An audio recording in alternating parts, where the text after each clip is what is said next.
안녕하십니까, 과장창 이독식입니다. 오늘 과장창에 대한 여러 가지 피드백을 받았습니다.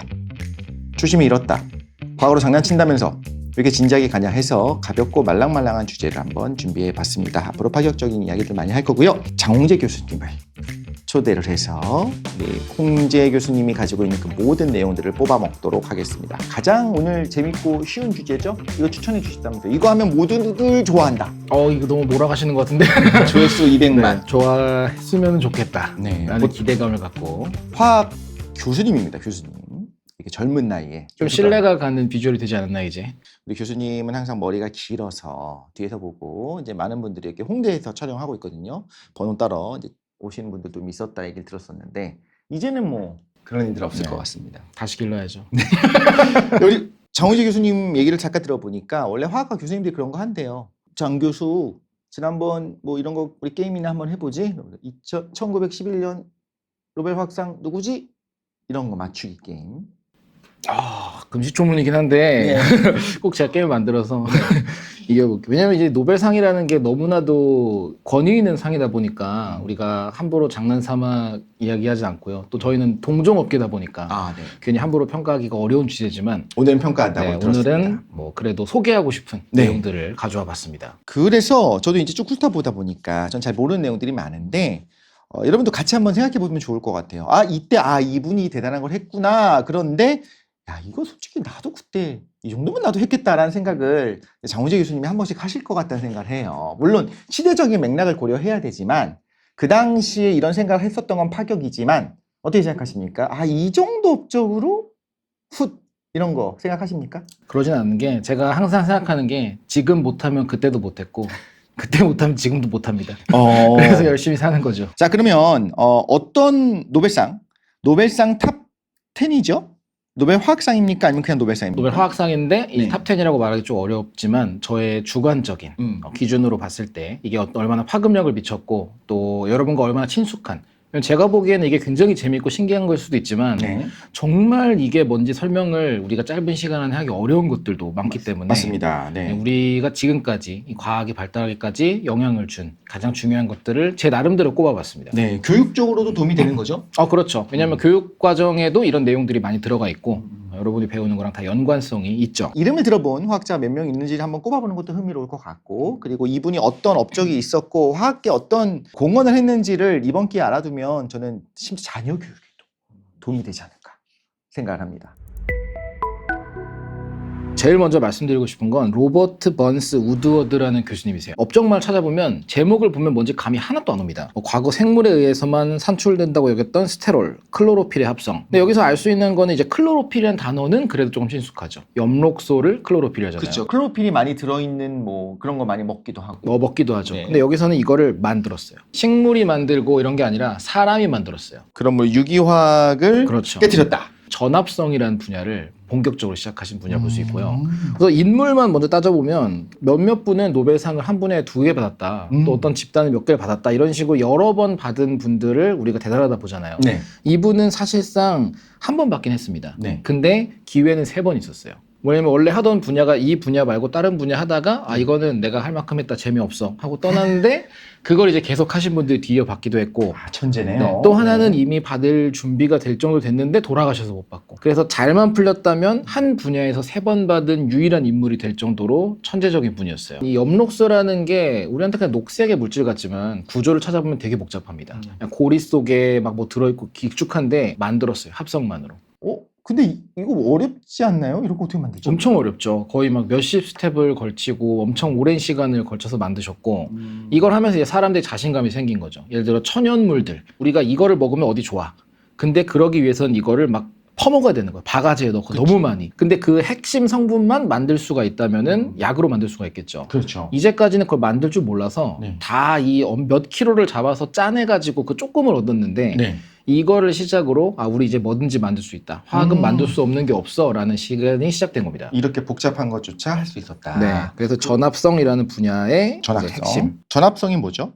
토탈 신서시스라 그러는데요. 이게 거대한 분자를 작은 것부터 시작해서 그냥 다 만드는 거예요. 완전히. 오랜 노가다의 결정판. 교과서적으로 이렇게 배웠던 것 같아요. 예전에 요소의 합성, 요소를 처음에 합성했을 때 유기화학이 깨지고, 그러니까 유기학원에서 기라고 하는 것이 생명만이 가지고 있는 그 기라고 하는 것이 있어야지만 만들어지는 화합물이라 생각했었던 것들. 생기론. 그렇죠. 그걸 깨트리고 아니 이거 무기 물질로부터도 유기 물질을 만들 수 있다는 거를 한 사람은 사실 요소를 합성한 사람이다라고 배웠었는데 그거보다 훨씬 더 복잡한 분자를 만들어낸 우드워드 이분 엽록소를 합성했다.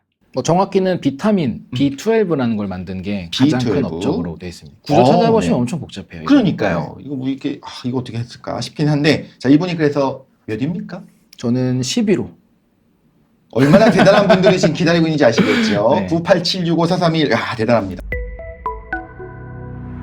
그 다음으로 말씀드리고 싶은 건 하나 올라가 본다면 만약에 네. 그 루돌프 아서 마커스라는 분이 네. 단독으로 또 받으셨는데 네네. 내용은 이제 분자 간 전자 이동에 대한 설명 이라고 써 있습니다. 분자 간 전자 이동한다 이걸 찾으신 거고 전자 이동이라는 걸 우리가 단순하게 생각한다면 어떤 화학 반응이 일어난다라고도 볼 수 있는데 네.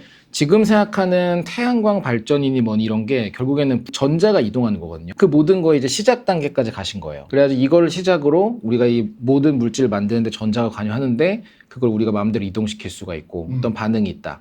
뭐 그냥 그런 정도로 9위는 간단히 넘어가겠습니다. 8위를 제가 꼽은 거는 이 세 분이 받았어요. 네. 안핀센, 무어, 스타인이라는 세 분이 1972년에 받으셨는데 네. 이 효소 화학에 대한 기초 공헌. 효소가 뭘까요? 엔자임. 그렇죠.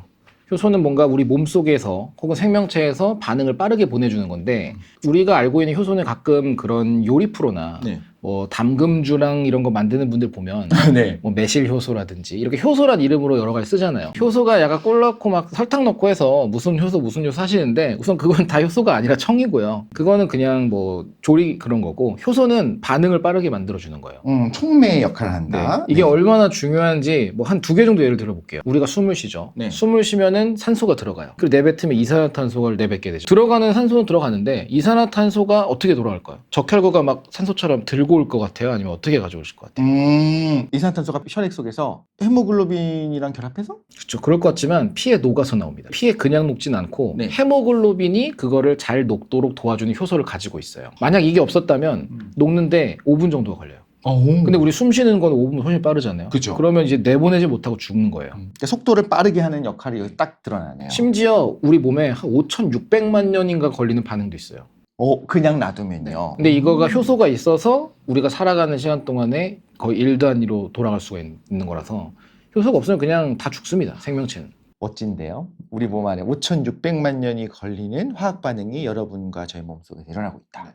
뭐 흔히 말하는 카탈레이즈, 뭐 아밀레이즈 이런 것들이 다 효소인 거죠? 전부 다 효소죠. 이분들이 효소를 발견했다기보다는 효소는 결국 단백질입니다. 네. 익혀 먹으면 그냥 고기랑 별 다를 바 없는 거예요. 네. 근데 얘네들이 어떻게 접히고 어떤 모양을 갖고 이런 거를 생각을 하셨고 그렇게 돼야만 기능을 한다. 그러니까 아무거나 우리 몸에 넣는다고 되는 게 아니라 정확하게 설계되어 있는 것만이 우리 몸을 그 5,600만 년의 시간을 땡길 수가 있는 겁니다. 그거에 대한 연구를 하셔서 이 생화학이라는 분야에 시작을 시작보다는 약간 가속화를 시켰죠. 무기화학에서의 효소는 사실 이런 모양이 중요하진 않죠. 무기학에서 이걸 촉매라고 그쵸. 보통 부르고요. 그런데 생화학에서의 효소는 모양이 어떻게 접혀 있는가가 중요하고 이런 부분에 대한 공헌을 또 해주신 분인 거잖아요. 재밌는 건 설계. 무기화학에서도 네. 이 설계가 되게 중요해요. 왜냐하면 제 연구 분야가 인공효소거든요. 네. 그거는 이제 어떤 원소로 어떻게 만들었냐에 따라서 생명체에 있는 효소를 우리가 인공적으로 만드는 거예요. 그러면 그걸 가지고 많이 발전한다면 생명체의 모든 부분을 다 따로 만들어 합치면 이게 과연 생명으로 작동할 것인가? 제가 관심 있는 분야는 이런 거. 그럼 7위를 얘기한다고 치면은 그 놀이동산 가면 뭐가 있죠? 놀이기구 말고 우리가 뭐 사거나 그쵸? 풍선. 헬륨. 풍선. 헬륨. 헬륨을 알고 싶었어요. 왜냐하면 7번째가 바로 비활성 기체를 네. 발견하고 심지어 업적에 주기율표에서의 위치 발견이라 써 있습니다. 근데 아까 헬륨이라면서 비활성 기체 왜 다른 걸 말씀하시나요? 비활성 기체 중에 제일 작은 게 헬륨이고 그 이후로 여러 가지 종류의 비활성 기체들이 있죠. 네. 근데 재미있는 게 이 주기율표 이야기가 나왔는데 정작 주기율표는 노벨상을 못 받았죠. 우리가 생각하는 것처럼 그 일찍 돌아가셔서 못 받은 것도 있고 네. 그리고 오늘 살펴볼 인물 중에 네. 그 멘델레이프라는 주기율표를 발명한 분이 못 받게 방해한 분이 있어요. 멘델리예프는 사진에서 보면 굉장히 수염이 많이 나셨던 분인 것 같아요. 아, 그거 제가 조사하기로는 네. 머리카락이랑 수염을 1년에 한 번만 다듬었대요, 딱. 홍제 아니, 아닙니까? 워너비. 워너비. 그래서 근데 재밌는 건 멘델레예프란 분이 주기율표를 만들 때 지금 말하는 비활성 기체라는 게 없었어요. 발견되기 어려웠겠네요. 단 하나도 알려져 있지 않아서 네. 텅 비어 있었습니다. 그 아. 줄이 있는지 존재 자체를 모르고 그냥 없었네요. 아예. 네. 그죠, 공간이. 그리고 그 시간이 지나서 이 윌리엄 램지 경 자기까지 있으신 네. 이분이 비활성 기체를 찾아냅니다. 다 찾았어요. 다 찾았어요? 모든 비활성 기체를 한 명이 다 찾았어요. 공기를 그냥 계속 차갑게 만듭니다. 네. 그러면 액체 질소 떨어지고 액체 산소 떨어졌는데 뭐가 남아있더라. 이게 뭐지? 하고 분석을 했는데 그게 비활성 기체. 오, 대단한 분이네요. 근데 이제 수상 연도가 이제 우리가 얘기를 해야 될 것 같아요. 1904년. 네, 굉장히 초기입니다. 네. 1901년이 첫 노벨상이기 때문에 네. 아주 초기에 받은 거죠. 일단 헬륨은 이런 목소리 나게 하는 거 헬륨 아닙니까? 이 명칭이 뭘까요? 이렇게 하는 거요? 네. 도널드 덕 맞아요. 도널드 덕. 도널드 덕. 반대로 더 무거운 거 마시면 괴물 소리 들고. 이렇게 말씀을 들 수가 있다. 근데 그 이름이 헬륨인 것도 태양에서 발견해서 헬륨이라면서요? 네, 헬리오스. 이게 태양의 신이기 때문에 태양에 이제 코로나 때 딱 관측을 했는데 네. 이거 뭐지? 지구에서 본 적이 없는 그런 정보가 얻어졌어. 네. 그래가지고 그거를 정하게 되고 지구에 있는 건 어디서 만들어지는 거죠? 지구는 이 땅 속에 묻혀 있는 그 원소 중에 방사성 붕괴라는 게 있어요. 우리 생각하는 그 방사능을 막 뿜뿜 내놓는 녀석들. 네. 그게 붕괴될 때 알파 붕괴라는 걸 하면 헬륨이 생겨요. 네. 그게 땅 속에서 만들어지는데 얘네들이 이제 계속 빠져나가죠. 석유를 캐거나 천연가스를 캘 때 헬륨이 섞여서 나오는데 그건 기존에 알파 붕괴를 하면서 그러니까 내부에 있는 우라늄이나 여러 가지들이 붕괴하는 과정에서 만들었던 헬륨이 축적된 걸 뽑아 쓰는 거다. 우리는 모든 자원들이 지구에 계속 있을 것 같지만 헬륨은 고갈될 거라고 여겨진 자원이거든요. 너무 가벼워서 날아가고 있고 네. 그래서 이제 헬륨이 다 떨어지면 MRI를 비롯한 이런 전자기기의 사용이 높은 자력이 필요한 걸 못 써서 네. 그때가 되면은 만약에 공기 중에 남은 헬륨을 뽑아냈으면은 사용료가 한 1000배 정도 올라간다 보고 있어요. 지금보다. 네. 네. 그럼 MRI 한번 찍을 때 뭐 억 단위로 지불해야 되는 미래가 먼 훗날에 생길 수도 있겠죠. 네. MRI는 그 초전도 자석을 사용해서 굉장히 강한 전류를 만들어내야 됩니다. 자기장을 만들어내기 위해서 전류가 흘러야 되는데 저항이 있으면 안 되기 때문에 초전도 현상을 이용해요. 그럼 초전도 현상을 만들기 위해서 아주 낮은 온도를 만들어야 되는데 이때 액체 헬륨을 이용을 하죠. 요게 없으면 비싸진다. 근데 이미 액체 헬륨이 엄청 비싸요. 이미. 계속 가격이 올라서 예를 들어서 제가 이제 그 방사선과 가봤는데 네. MRI 기계 쪽에 그 빨간색 버튼이 있습니다. 네. 누가 봐도 누르지 말라고 그 그렇죠, 비상 그렇죠. 핵발사 버튼 같은 게 있고 네. 덮여 있어요. 이렇게 탁 하고 누르는 거군요. 마개로 네. 너무 눌러보고 싶어서 저건 뭡니까 했더니 이거 누르면 모든 속의 액체 헬륨이 긴급 배출이 된대요. 그 고장 나거나 이랬을 때 아마 그런 것 같아요. 그 네. 장치를 멈추려고 하는 것 같은데 그 당시에 10몇 년 전인데 그때 4천만 원인가 그랬어요. 지금은 아마 한 8천만 원 할 거예요. 그거 혹시라도 버튼 보인다고 딱 누르면 이제 끝장나는 겁니다. 맞습니다. 여러분 그 MRI 우리는 이렇게 헛되어 있으면 안 되겠습니다. 주의해야겠네요. 비싼 이유가 있다. 네, 네, 비쌉니다. 좋습니다. 그 MRI 얘기가 나왔으니까 네. 우리가 바로 6위로 넘어가 볼게요. 왜냐하면 6위가 1991년 리하르트 로베르트 에른스트라는 과학자분이 핵 자기 공명 분광학 영어로는 NMR 이게 NMR이 네. 단어를 보세요. 핵, 자기, 공명 뭔가 깨림칙해요. 그 핵 자기 공명인 NMR의 다른 이름이 MRI예요. NMRI가 되겠군요. N은 뺐어요. 왜냐하면 뉴클리어 핵이라는 단어를 보고 두근거리는 사람은 이상한 과학 사람이다. 매니아 말고는 없어요. 이게 머리가 긴 미친 과학자가 아니면 내 몸에다가 핵을 그렇죠. 내가 검사하러 갔는데 뭐 핵 무슨 장비입니다. 그러면은 나 이거 피폭되는 거 아니야? 그렇죠. 이런 걱정이 생기잖아요. 그래서 명칭을 의료용은 MRI로 바꿨어요. 사실은 핵자기를 이용하는 거 같고요. 완전히 똑같은 장비입니다. 완전히 똑같은 거. 이거 굉장히 중요한 것 같아요. 왜냐하면 요거 이후로 굉장히 많은 뭐 암이든 뭐든 수많은 어떤 진단 기술의 핵심 중에 하나가 이런 내부를 보는 이전까지는 뭐 X선이었었다면 이제는 핵자기 공명 분광학을 개발하셨던 에른스트 91년에 이분이 6위로 선정을 하셨습니다. 그리고 이제 MRI라 해서 우리가 의료만 생각하는데 화학자들은 NMR을 사용합니다. 이 NMR은 유기 화학 분자들의 특징을 알아낼 수 있는 가장 강력한 도구예요. 그러니까 내가 만든 게 어떻게 생긴 건지를 안 보이잖아요. 작아서. 네. 근데 이제 NMR이랑 몇 가지 분석을 하면 내가 만든 게 이거구나. 제대로 됐구나.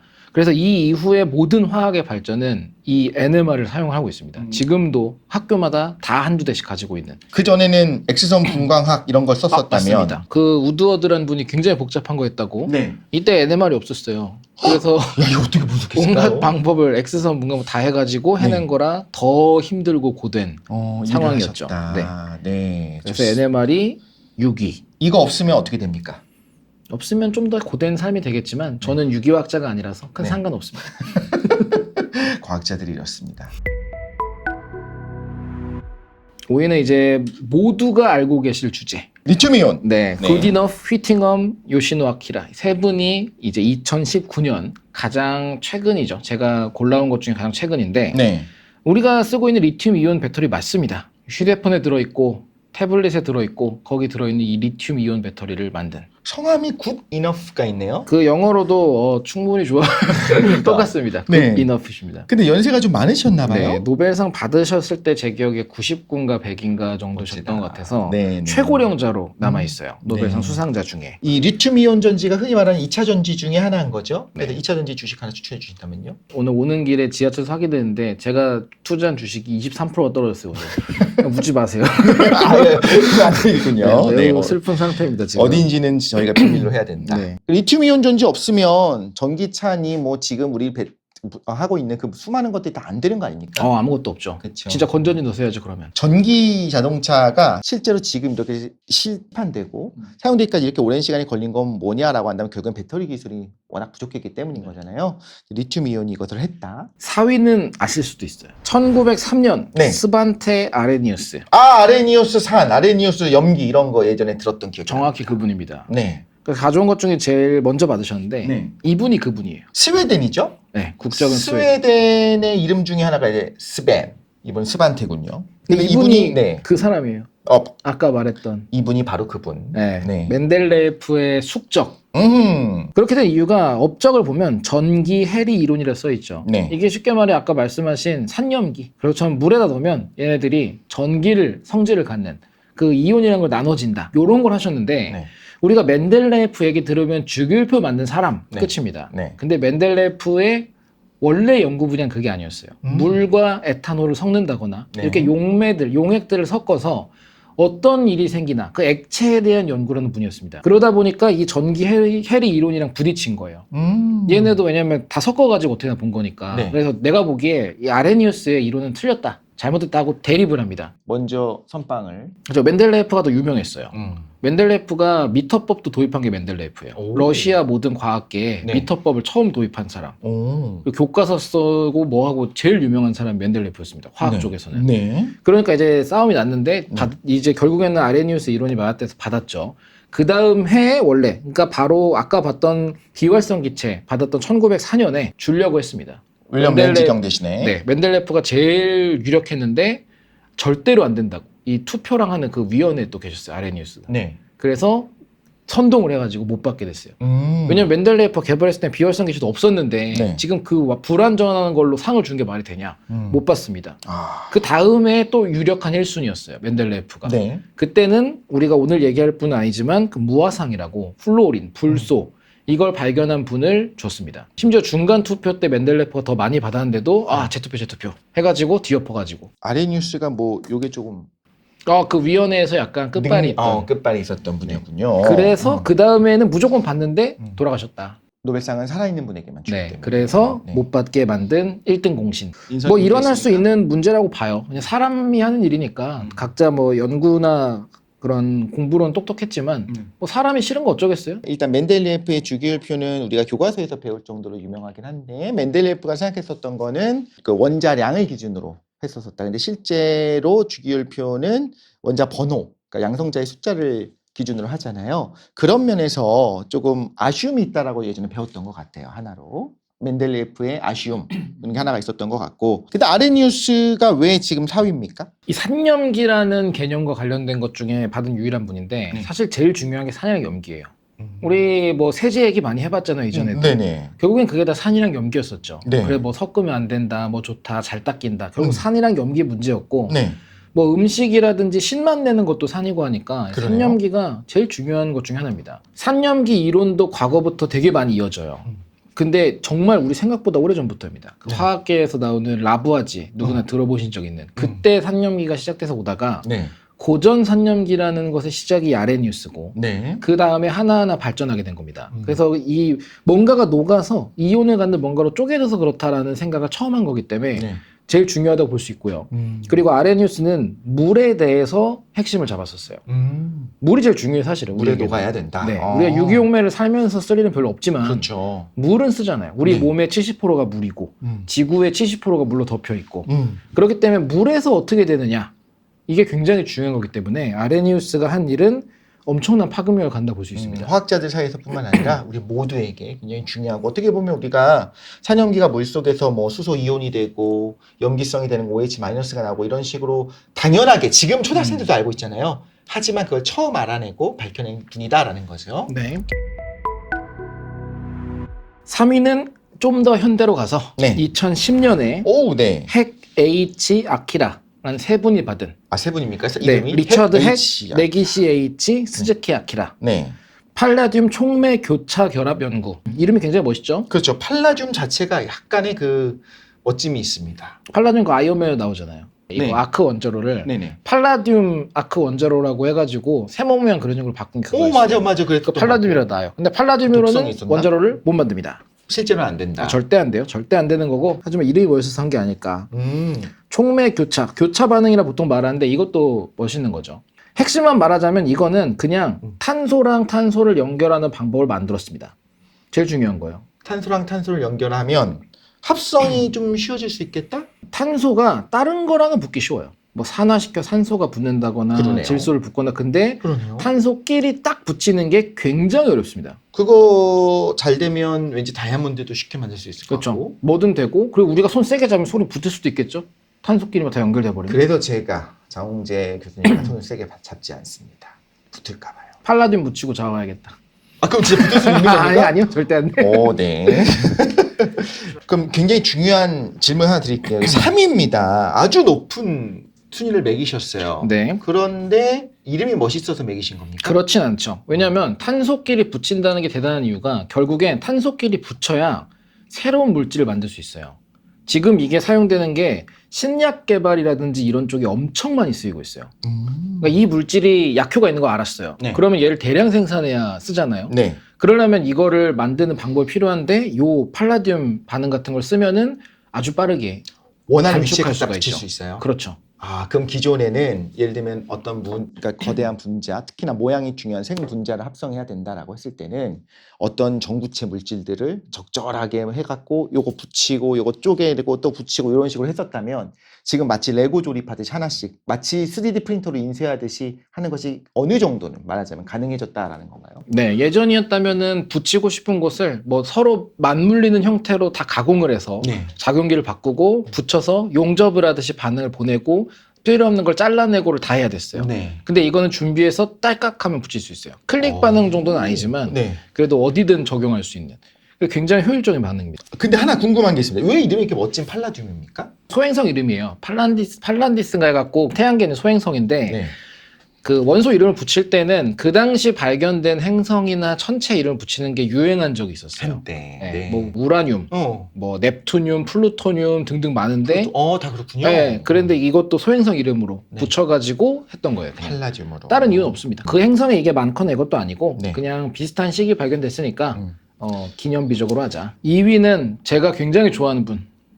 맞춰볼까? 네. 이 친구 학자가 누가 있을까? 여기에 하버군요. 아, 네. 어떻게 알았죠?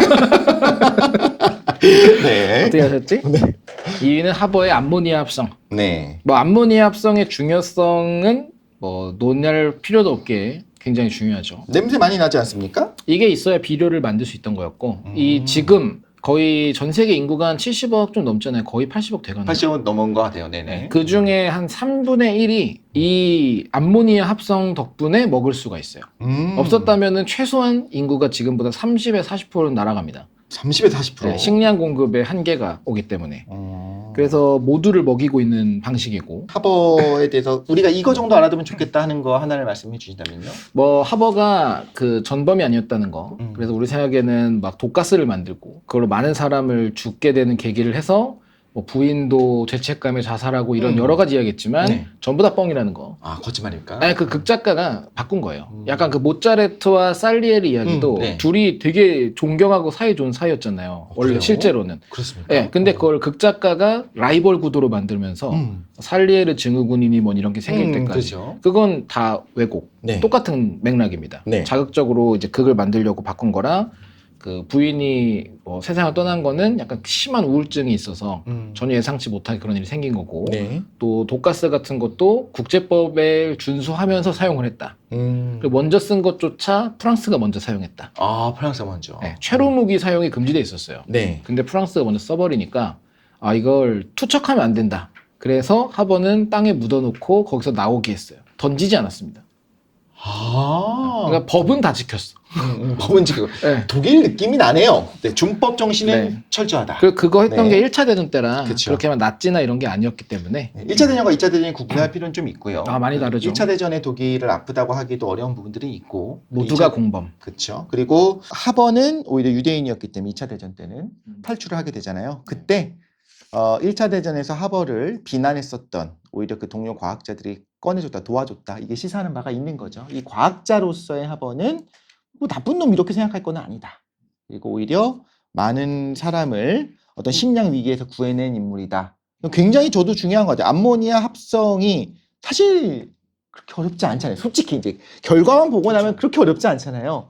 근데 이걸 못했기 때문에 인류의 식량 문제가 있었고 이걸 해결하신 분. 이게 어느 정도인가 얼마나 쉬운가 말씀드리면 그 쇠로 된 파이프에다가 그 질소랑 수소 넣으면서 밑에서 가열하면 암모니아가 뚝뚝 나와요.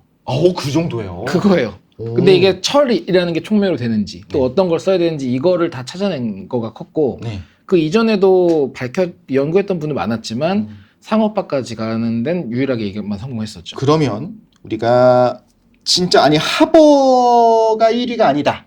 대단하다. 라는 생각을 하면서 1위가 누군지는 광고 후에. 네, 1위만 남았습니다. 1위 근데 먼저 많은 분들이 알고 있을까요? 유명한 분이고 네. 이름도 여러모로 어디선가 들어봤을 수 있고 그리고 핵심적인 것도 들으면 아 이게 그래서 중요하겠구나 할 수 있는 그러면 힌트. 네, 힌트. 노벨상을 2번 받았어요. 오. 같은 분야에서요? 아닙니다. 다른 분야요? 네, 여자분이십니까? 남자입니다. 평화상 받았습니까? 맞습니다. 누군지 모르겠습니다. 전혀 모르겠습니다. 바로 라이너스 폴링. 1954년에 라이너스 폴링이 화학 분야에서 노벨상을 먼저 받게 되죠. 젊은 나이에 받으신 것 같네요. 그쵸. 뭐 두 번째는 아시다시피 평화상, 반핵이나 이런 평화적인 활동을 했는데 이분이 받았던 주제, 업적은 화학적 결합의 특성 연구. 결국 이제까지 얘기한 모든 게 물질을 만들기 위해 결합을 만들고 띄고 분석하고 확인하고 이 모든 거였어요. 그게 화학의 특성입니까? 그렇죠. 뭐냐면 화학의 핵심은 물질입니다. 네. 물질이 없으면 화학이 성립하지 않아요. 네. 이게 다른 학문과 다른 게 그래서 욕을 먹기도 하는 것이 네. 결국엔 실존하고 있거든요. 우리가 아주 먼 블랙홀, 뭐 양자역학 이런 건 재밌잖아요. 상상만으로 할 수 있고 그렇죠. 내가 그거에 직접 뭐 엉킬 리도 없고 네. 근데 화학은 결국엔 뭐 세제니 음식이니 무기니 다 실존하기 때문에 네. 알면 알수록 뭐 재미있는 만큼 불안감도 생기는 사람도 있죠. 그게 물질이라는 건데 그럼 이 물질이 어떻게 생긴 거냐? 원리가 있을 거 아니에요. 그렇죠. 연결하는 방식. 예를 들어 언어라면 문법이 있듯이 화학에서는 이 원자들을 어떤 문법으로 연결할 수가 있는 거냐? 그거를 해낸 게 바로 라이너스 폴링입니다. 화학 그래요? 결합. 화학 결합. 원자와 원자들의 결합이 어떻게 되는지. 어떻게 됩니까? 뭐 여러 가지가 있지만 서로 연결되는 거고 핵심적인 거는 전자들이 관여를 한다. 그리고 전자 얘기도 아까 잠깐 또 했잖아요. 분자 간 전자 이동. 네. 그리고 이 결합을 만들어진 걸 결과로 모든 물질이 만들어지기 때문에 이거를 빼놓고는 할 수가 없고 여기에서 다른 모든 게 또 파생이 됩니다. 그래서 저는 이게 개인적으로 제일 중요하다. 이게 없었다면 우리는 여전히 그 소꿉놀이 하듯이 내가 이렇게 섞어서 했던 이게 생겼어. 왠진 나도 몰라. 네. 이게 되는 건데. 옛날에 아스피린이 아직 합성되기 전에 뭔지 성분을 뽑아내기도 전에 아니 그냥 이 나무 이렇게 껍질 벗겨가지고 해보니까 아프지 않더라. 요런 수준으로 했을 수 있는데 그 이후에 화학 물질들이 어떻게 서로 결합을 하는지 어떻게 떨어질 수 있는지 이 모든 특성들의 기본을 알아내신 분이 폴링이다. 화학자로서 우리 화학자 장홍재 교수님 입장에서는 홀링이 1위라고 하는 거에 대해서 완전히 설득이 됐습니다. 어떻게 보면 가장 핵심을 알려주신 거잖아요. 사실 노벨상에 대해서는 이렇게 많이 생각해 본 적이 없는 것 같아요. 또 하나는 제가 항상 생각했던 게 노벨상에 우리가 목말라하는 나라지 않습니까? 그래서 굉장히 이제 그거에 대해서 관심을 갖고 있는데 한편으로는 1년에 한 명씩 혹은 뭐 요즘은 여러 명이 많이 받으시니까 공동으로 이 상황들을 보면서 생각보다 노벨상을 많이 주네. 저는 굉장히 흥미로운 이야기였고 노벨상에 대해서 아는 거, 이 노벨상 연구와 그걸 받았었던 분들의 업적을 듣는 것만으로도 머리가 좀 차는 느낌이 들었습니다. 뿌듯하네요. 네, 어떠셨습니까? 재밌었어요. 왜냐면 이런 주제의 이야기는 화학회에서도 안 하고요. 어디서도 안 합니다. 아 그렇습니까? 그렇죠. 왜냐면 노벨상을 보통 이제 올해 발표 전에 네. 누가 받을 것 같냐라는 예측이거나 네. 받은 후에 그것에 대한 설명이거나 이런 거는 종종 있지만 네. 뭐 이제까지 있었던 과거 노벨상 중에 어떤 의미가 있을지 따져보자. 이런 거는 워낙에 많기 때문에 인물이 네. 잘 안 하는데 좋은 경험이었던 것 같아요. 저한테. 다음번에 또 재미있는 내용 갖고 돌아오셔야죠. 아, 네. 건강히 잘 댓글에 지내세요. 좀 많이 달아주세요. 우리 장원지 교수님만 할 수 있는 얘기들이 되게 많이 있습니다. 어떤 거 궁금한지 알려주시면 다 준비해서 뭐든지 이상한 거 만드는 방법도 다 가르쳐 주신다고요? 그건 가능은 한데 아마 과장성 채널이 터질 수도 있겠죠. 네, 다 알려주신다고 합니다.